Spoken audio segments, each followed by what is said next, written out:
ناران ایک درمیانے درجے کا قصبہ ہے جو بالائی کاغان وادی میں واقع ہے، جو پاکستان کے صوبہ خیبر پختونخوا کا ایک حصہ ہے۔ یہ پاکستان کے شمالی علاقوں کا سب سے خوبصورت حصہ ہے جو سطح سمندر سے 2500 میٹر بلند ہے۔ اس کی خوبصورتی بہت سے لوگوں کو اپنی طرف کھینچ لیتی ہے اور اس طرح یہ سیاحوں اور ٹریکرز کے لیے ایک مشہور سیرگاہ ہے۔ ناران کا موسم بہت سرد ہے، پہاڑوں کی چوٹیوں پر برف کبھی نہیں پگھلتی، یہاں تک کہ جون اور جولائی کے مہینوں میں بھی گلیشیئرز ہوتے ہیں اور پہاڑ برف سے ڈھکے ہوتے ہیں۔ وادی ناران تک جانے والی سڑک دریائے کنہار کے ساتھ ساتھ سفر کرتی ہے جو کاغان کے گلیشیئر سے شروع ہو کر منسیرا میں گہرائی میں بہتی ہے۔ وادی ناران کے مقامی زبانیں ہندکو اور گجری ہیں، لیکن وہاں کا ہر فرد اردو بول اور سمجھ سکتا ہے۔ لباس شلوار قمیض ہے، زیادہ تر لوگ لمبے ہوتے ہیں۔ وادی ناران کے باسی بنیادی طور پر گجر ہیں۔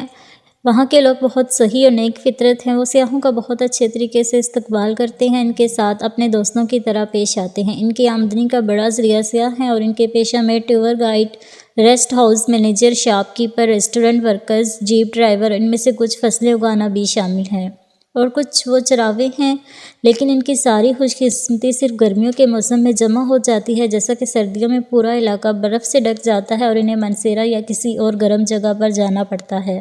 اس وجہ سے وہاں قیمتیں تھوڑی زیادہ ہیں۔ مثال کے طور پر 100 روپے کے موبائل کارڈ کی قیمت تقریباً 107 ہے، لیکن میرے خیال میں یہ کافی مناسب ہے کیونکہ وہ صرف محدود وقت کے لیے آمدنی کا یہ ذریعہ ہے۔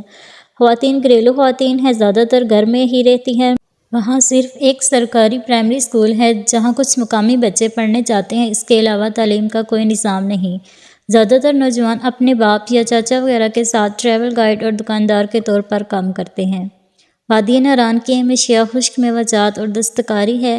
آپ کو جو دستکاری خریدنی چاہیے ان میں سے ایک فنکارانہ طور پر تراشے گئے اخروٹ ہیں۔ ایک اور مشہور چیز نمداز ہے، اونی مخصوص شدہ قالین، جبکہ اونی شالیں، کڑھائی والی شالیں اور قمیص بھی دستیاب ہیں۔ ان جگہوں پر کاٹیج انڈسٹریز چلتی ہیں۔ ناران میں بھی مری مال روڈ جیسا چھوٹا بازار ہے، زندگی کی بنیادی ضروریات وہاں پر آسانی سے دستیاب ہیں۔ مرکزی بازار میں cellular networks, mobile shops, bakery, general store, درزی اور یہاں تک کہ حجام بھی دستیاب ہیں۔ وہاں پر اعلیٰ درجے کے لگژری ہوٹلوں سے لے کر انتہائی کم قیمت والے ہوٹل تک مختلف اقسام کے 100 سے زیادہ ہوٹل ہیں۔ ٹینٹ ہوٹل بھی موجود ہیں جو سیاحوں کو رہنے کے لیے فیملی سائز ٹینٹ کرائے پر دیتے ہیں۔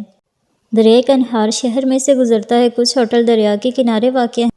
دوپہر کے وقت وادی ناران میں اندھیرا محسوس ہوگا کیونکہ یہ اونچے پہاڑ سورج کی روشنی کو وادی تک پہنچنے سے روک دیتے ہیں۔ سیف الملوک ناران سے 8 کلومیٹر شمال میں واقع ہے۔ ناران سے سیف الملوک پہنچنے میں 1 گھنٹہ لگتا ہے۔ شہر کے مضافات میں آپ کو جیپیں مل سکتی ہیں، یہ جیپیں سیاحوں کو وادی ناران سے سیف الملوک تک لے جاتی ہیں۔ چونکہ اوپر کی سڑک بہت کچی ہے اور اوپر تک گلیشیئرز ہیں، اس لیے صرف وہی جیپیں اور مقامی ڈرائیور ہی اوپر لے جا سکتے ہیں۔ لوگ ان جیپوں کو کرایہ پر لیں اور اپنے اہل خانہ کے ساتھ سیف الملوک کا دورہ کریں۔ کچھ لوگ جیپ پر سوار ہونے کے بجائے ٹریکنگ کو ترجیح دیتے ہیں۔ سیف الملوک ایک جھیل ہے جو پہاڑوں کے بیچ میں واقع ہے، جو سال بھر برف سے ڈھکی رہتی ہے۔ مشہور پہاڑوں میں سے ایک ملکہ پربت ہے جو جھیل کے بائیں جانب واقع ہے۔